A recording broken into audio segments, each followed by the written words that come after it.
حضرات، قرآن کریم وہ آسمانی کتاب ہے جو ہدایت کا سرچشمہ ہے، دلوں کا سکون ہے اور زندگی کی روشنی ہے۔ یہ وہ کتاب ہے جسے اللہ رب العالمین نے خود نازل فرمایا اور جس کی حفاظت کی ذمہ داری خود اللہ رب العالمین نے لی ہے، بلکہ دنیا کی تمام کتابوں میں سب سے مقدس اور افضل کتاب قرآن مجید ہے۔ لہذا اسی موضوع کی وضاحت کے لیے میں عزیزم اشرف الشیخ بن جمیل الشیخ کو دعوت دیتا ہوں کہ وہ آئے اور اس موضوع کی وضاحت کریں۔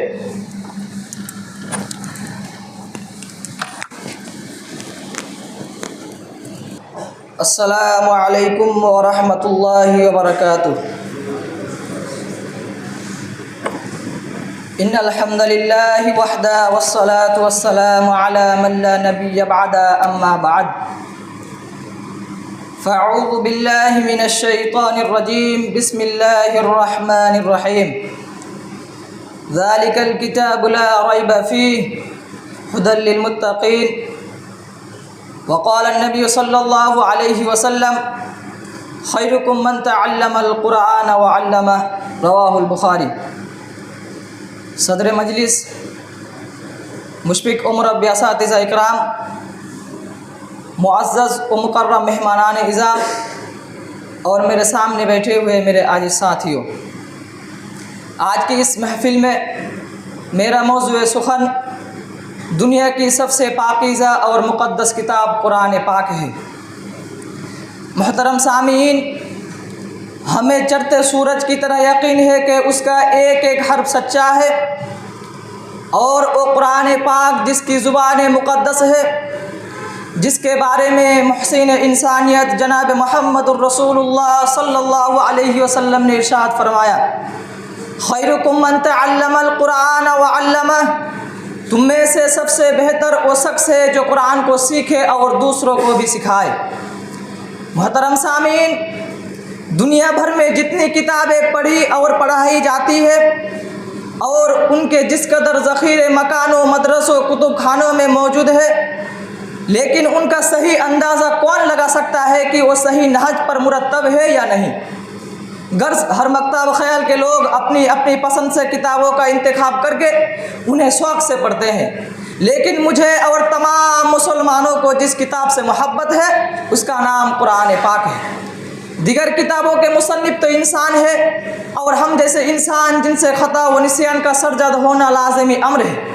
اور سچ پوچھے تو کوئی یہ دعویٰ نہیں کر سکتا کہ میری تصنیف ہر طرح کی خامیوں اور غلطیوں سے پاک ہے۔ لہٰذا دنیا کی کوئی کتاب جامع کہلانے کی مستحق نہیں، لیکن قرآن کریم کا معاملہ اس کے برعکس ہے۔ یہ خدا کا کلام ہے اور خدا بے عیب اور بے مثل ہے، اسی طرح یہ ہر طرح کے نقائص سے پاک ہے۔ یہ خدا کا کلام اور آپ صلی اللہ علیہ وسلم اس کے شارح اور نافذ ہے، جبریل امین اس کے حامل اور لوح محفوظ اس کی حفاظت گاہ ہے۔ کیا کوئی کتاب، کیا دنیا کی کوئی کتاب ان سب صفات سے متصف ہو سکتی ہے؟ بلکہ نہیں۔ قرآن پاک اعلی اعلان چیلنج کرتے ہوئے کہتا ہے، وَإِن كُنتُمْ فِي رَيْبٍ مِّمَّا نَزَّلْنَا عَلَىٰ عَبْدِنَا، اور اگر تمہیں اس چیز میں شک ہو جو کچھ ہم نے ہمارے بندوں پر نازل کیا، فَأْتُوا بِسُورَةٍ مِّن مِّثْلِهِ، تو اس جیسی ایک سورت تو لا کے دکھاؤ، وَادْعُوا شُهَدَاءَكُم مِّن دُونِ اللَّهِ إِن كُنتُمْ صَادِقِينَ، اور تم اللہ تعالیٰ کے علاوہ جس کو پکارتے ہو، جس کو بلاتے ہو، تم اپنے مددگاروں کو بلاؤ اگر تم سچے ہو۔ لیکن آج تک کسی بڑے سے بڑے انسان نے اس چیلنج کو قبول نہ کیا، اور نہ کوئی قیامت تک کر سکتا ہے۔ محترم سامعین، قرآن پاک رب ذوالجلال کی طرف سے عطا کردہ حسین تحفہ ہے، جس نے 32 برس کی قلیل مدت میں پورے عالم میں انقلاب برپا کر دیا، بلکہ بڑے سے بڑے فصحاء، بلاغا، ادبا حیران اور سجدار رہ گئے، جس کی آیتوں کو سن کر پتھر دل بھی موم ہو گئے۔ یہی قرآن ہے جو رہتی دنیا کے انسانوں کے لیے ہدایت ہے، جیسا کہ اللہ رب العالمین ارشاد فرماتا ہے، شہر رمضان الذی انزل فیہ القرآن ھدی للناس، یہی قرآن اور رمضان کا مہینہ جس میں قرآن کو نازل کیا گیا، وہ لوگوں کے لیے ہدایت اور رحمت ہے۔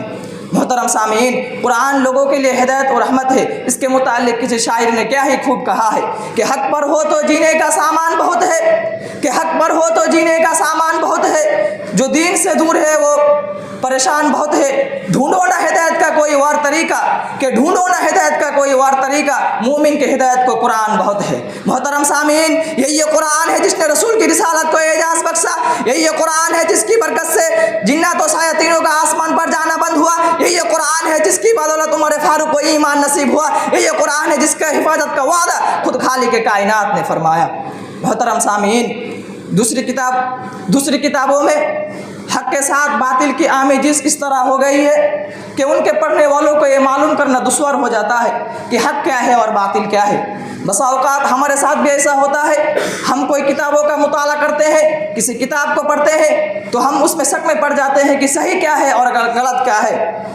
لیکن قرآن مجید اپنے بارے میں کہتا ہے لا یأتیہ الباطل من بین یدیہ ولا من خلفہ تنزیل من حکیم حمید، یعنی وہ کتاب جس میں نہ باطل آگے سے داخل ہو سکتا ہے اور نہ پیچھے سے، اور ایک زبردست حکمت والے اور جاننے والے کی طرف سے نازل کردہ ہے۔ محترم سامعین، دنیا کی دیگر کتابیں تمام کی تمام اگر جلا دی جائے اور ان کے تلاش کرنے والوں کو سوائے راکھ کے ڈھیر کے کچھ بھی ہاتھ نہ آئے، نعوذ باللہ اگر قرآن کے ساتھ بھی یہی معاملہ کیا جائے تو دوبارہ اس کے لاکھوں اس کے منظر عام پر ذلوگر ہو جائیں گے، کیونکہ یہ کتاب صرف کاغذ پر نہیں بلکہ کروڑوں سینوں پر مین و ان محفوظ ہے، اور جس کی حفاظت کا وعدہ خود خالق کائنات نے فرمایا، جیسے کہ اللہ رب العالمین ارشاد فرماتا ہے انا نحن نزلنا الذکر وانا له لحافظون، ہم نے اس کتاب کو نازل کیا اور ہم ہی اس کی حفاظت کریں گے۔ محترم سامعین، جس کتاب کی حفاظت اللہ رب العالمین کرے اس کی فضیلت کے بارے میں کیا کہنا۔ آج کے اس نازک دور میں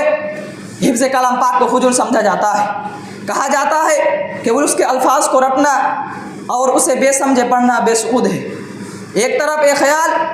اور دوسری طرف جو ہمارے حافظ بھائی ہیں وہ یہ سوچتے ہیں کہ ہم نے قرآن کو یاد کر لیا یعنی بہت بڑا کام انجام دے دیا، اس کے بعد وہ اس کو نہ تو صحیح سے پڑھتے ہیں اور نہ اس میں غور و فکر کرتے ہیں۔ افسوس صدا افسوس، آج اس قرآن کے بارے میں ہمارا یہ خیال جس کے بارے میں جناب محمد رسول اللہ صلی اللہ علیہ وسلم نے ارشاد فرمایا یقال لصاحب القرآن، کل قیامت کے دن حافظ قرآن سے کہا جائے گا اقرا ورتقی ورتل، تو قرآن کو پڑھتا جا اور جنت کی درجوں پر چڑھتا جا، کما کنت ترتل فی دنیا، اس طرح ٹھہر ٹھہر کر پڑھ جس طرح تو دنیا میں پڑھا کرتا تھا، فإن منزلتک عند آخر آیات تقرأها، اور تیرا مقام اور ٹھکانہ وہی ہے جہاں تو آخری آیات پر پہنچے۔ میرے حافظ بھائیوں، اپنے مقام و مرتبے کو سمجھیے، بلکہ یہی نہیں، قرآن دنیا کی سب سے بڑی نعمت ہے، زمین و آسمان، چاند و سورج ستارے کوئی اس نعمت کا مقابلہ نہیں کر سکتے۔ یہ قرآن رب کائنات کا مقدس اور عظیم کلام ہے، اور کیوں نہ ہو جبکہ اس کے اتارنے والا امین، جس کے ذریعے سے اتارا گیا وہ بھی امین، جس پر نازل ہوا وہ بھی امین، جس مقام پر نازل ہوا وہ بھی امین، جس مہینے پر نازل ہوا تمام مہینوں سے افضل، اور جس رات پر نازل ہوا ہزاروں مہینوں سے بہتر۔ محترم سامعین، یہ قرآن وہ عظیم برکت و سعادت ہے اور سرچشمہ زندگی ہے۔ وہ عرب قوم جو پشتہ مردہ چلی آ رہی تھی، دنیا جس کو ذلیل و حقیر جانتی تھی، کوئی ان کو جہل عرب کا لقب دیتا تو کوئی ان کو جاہلین مکہ کہتا، لیکن جب قرآن آیا تو جن کا نام جہل عرب تھا صحابہ اکرام ہو گیا، جن کو نفرت سے یاد کیا جاتا تھا ان کو رضی اللہ عنہم اور رضوا عنہ کا یہ اعزاز ملا۔ جس زمانے کا نام جاہلیت تھا جب قرآن آیا تو ان کا نام خیر القرون ہو گیا۔ وہ قوم جو کروٹ نہیں لے سکتی تھی جب قرآن آیا تو طاقت و قوت سے ایسی لیس ہو گئی جس نے قیصر و کسریٰ کا غرور خاک پر ملا دیا، بڑی بڑی سلطنت اور حکومتوں کا تختہ الٹ دیا، لیکن افسوس صدا افسوس ہم نے اس قرآن کو ترک کر دیا، لیکن افسوس صدا افسوس ہم نے اس قرآن کو ترک کر دیا۔ محترم سامعین، وہ قوم جس کو اللہ رب العالمین نے اشرف المخلوقات بنا کر بھیجا تھا، وہ قوم ذلت و رسوائی کی دلدل میں جا گری۔ ان کے بہت سارے اسباب ہیں، لیکن ان میں سے ایک سبب یہ ہے کہ قرآن کو ترک کر دینا، اس کی پاکیزہ تعلیمات کو بھلا دینا۔ نتیجہ یہ ہوا کہ وہ مسلم قوم جس کے سر پر رفعت، عزت و رفعت کا تاج تھا، وہ ذلت و رسوائی کے غار میں جا گری۔ محترم سامعین، یہ قرآن ایک ایسی کتاب ہے جس کو دیکھنا، چھونا، پڑھنا، پڑھانا، سننا اور سنانا اور ہر کچھ اس میں ثواب ہی ثواب ہے۔ محترم سامعین، قرآن کی آیت و حدیث سے معلوم ہوتا ہے کہ قرآن اللہ رب العالمین کی طرف سے نازل کردہ کتاب ہے جس کو پڑھنا اور اس میں غور فکر کرنا اور اس پر عمل کرنا اور دوسرے کو سکھانا، اس میں فائدے ہی فائدے ہیں، ثواب ہی ثواب ہے، اور قرآن کو ترک کر دینے سے ہم کامیاب نہیں ہو سکتے اور اس میں نقصان ہی نقصان ہے۔ اب میں اپنے بات کو ختم کرتا ہوں ایک شعر کے ساتھ کہ کسی شاعر نے کیا ہی خوب فرمایا، مسلمانوں نہ گھبراؤ، خدا کی شان باقی ہے، کہ مسلمانوں نہ گھبراؤ، خدا کی شان باقی ہے، ابھی اسلام زندہ ہے، ابھی قرآن باقی ہے۔ اللہ تعالیٰ سے دعا ہے کہ اللہ تعالیٰ ہم سب کو کہنے سننے سے زیادہ ان باتوں پر عمل کرنے کی توفیق عطا فرمائے، آمین۔ وآخر دعوانا الحمد للہ رب العالمین۔ السلام علیکم ورحمۃ اللہ وبرکاتہ۔